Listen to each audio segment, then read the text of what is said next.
रंजनगाव तसं शांत, पण गावाच्या वेशीवर असलेल्या त्या जुन्या देशमुख वाड्याबद्दल मात्र अनेक वावड्या होत्या. तो वाडा गेल्या 40 वर्षांपासून रिकामा होता. गावातील लोक सूर्यास्तानंतर त्या वाड्याच्या सावलीलाही उभे राहत नसत. अद्वैत हा एक तरुण लेखक, जो आपल्या नवीन रहस्य कादंबरीसाठी एका शांत जागेच्या शोधात होता. त्याला जुन्या वास्तूंबद्दल प्रचंड आकर्षण होतं.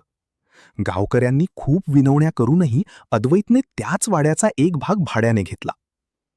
पहिल्या दिवशी सगळं ठीक होतं, पण दुसऱ्या रात्री जेव्हा अद्वैत आपल्या लॅपटॉपवर लिहित बसला होता, तेव्हा त्याला अचानक छम छम असा पैंजणांचा आवाज ऐकू आला. त्याने मागे वळून पाहिलं, पण तिथे कोणीच नव्हतं.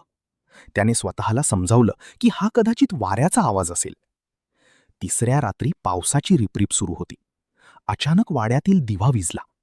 अद्वैतने टॉर्च लावला आणि त्याला जे दिसलं ते पाहून त्याच्या अंगावर काटा आला. जमिनीवर धूळ साचलेली होती आणि त्या धुळीवर कुणाच्या तरी ओल्या पावलांचे ठसे उमटत चालले होते. विशेष म्हणजे ते ठसे हवेत आपोआप तयार होत होते, जणू कोणीतरी अदृश्य व्यक्ती तिथे चालत होती. अद्वैतने धीर एकवटला आणि त्या पावलांचा पाठलाग करायला सुरुवात केली. ती पावलं वाड्याच्या तळघराकडे जात होती. तळघराचा दरवाजा वर्षानुवर्षे बंद होता, पण अद्वैत तिथे पोहोचताच तो आपोआप करकरत उघडला. संपूर्ण वातावरणात एक जडपणा आला होता. हवेत सुकलेल्या फुलांचा आणि जुन्या अत्तराचा दरवळ पसरला होता. टॉर्चच्या प्रकाशात त्याला दिसलं की भिंतीवर रत्नमालाचे एक जुने, धूळ खाल्लेले तैलचित्र होते.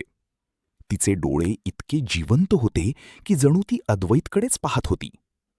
त्याला एका कोपऱ्यात एक जुनी लाकडी पेटी दिसली. त्या पेटीवर रक्तासारख्या लाल रंगाने काही खुणा केल्या होत्या. त्याने ती पेटी उघडली. त्यात एक जुनी डायरी आणि एक सोन्याची नथ होती. त्याचवेळी अचानक वाड्याचे सर्व दरवाजे आणि खिडक्या जोराने आपटू लागल्या. वाऱ्याचा वेग इतका वाढला की अद्वैतचा टॉर्च विझला. अंधारात त्याला फक्त त्या सोन्याच्या नथीचा मंद प्रकाश दिसत होता. त्याने कसाबसा टॉर्च चालू केला आणि डायरी उघडून वाचू लागला. डायरी वाचल्यावर अद्वैतच्या पायाखालची जमीनच सरकली. ती डायरी 40 वर्षांपूर्वीच्या एका तरुण मुलीची, रत्नमालाची होती. ती देशमुखांची सून होती.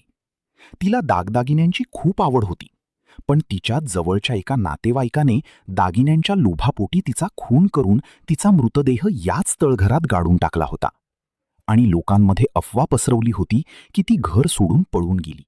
रत्नमालाचा खून करणारा नातेवाईक दुसरा तिसरा कोणी नसून त्या काळातला गावाचा एक प्रतिष्ठित व्यक्ती होता, ज्याला गावकऱ्यांनी साधू पुरुष मानले होते. त्या डायरीच्या पानापानावर रत्नमालाने तिच्या शेवटच्या क्षणांचे वर्णन केले होते. माझा श्वास गुदमरत आहे. तो मला याच काळोखात सोडून जात आहे. माझ्या नाकातील नथ ओरबाडून त्याने माझ्या आईची शेवटची आठवणही ठेवली नाही. मी परत येईन, माझ्या हक्कासाठी आणि न्यायासाठी.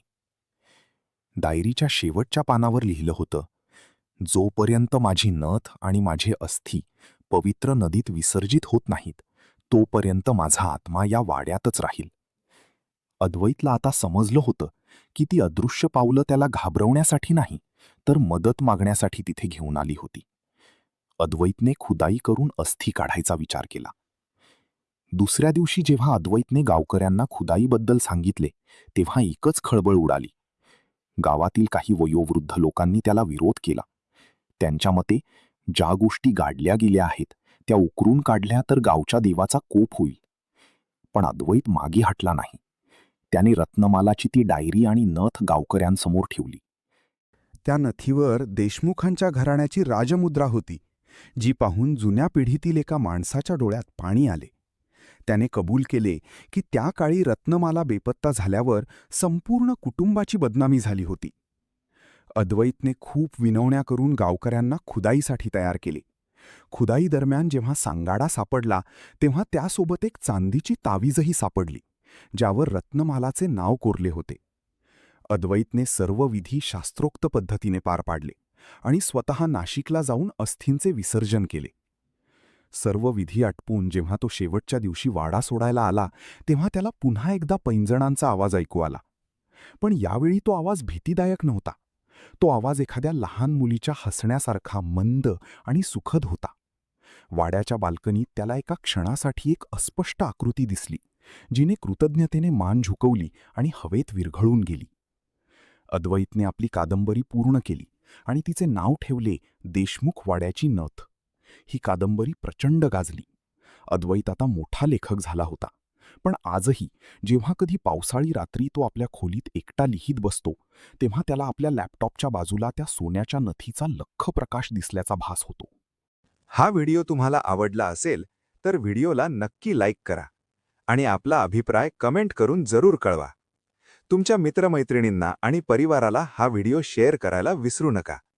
अशाच नवनवीन व्हिडिओसाठी चॅनलला सबस्क्राईब करा आणि बेल आयकन दाबा.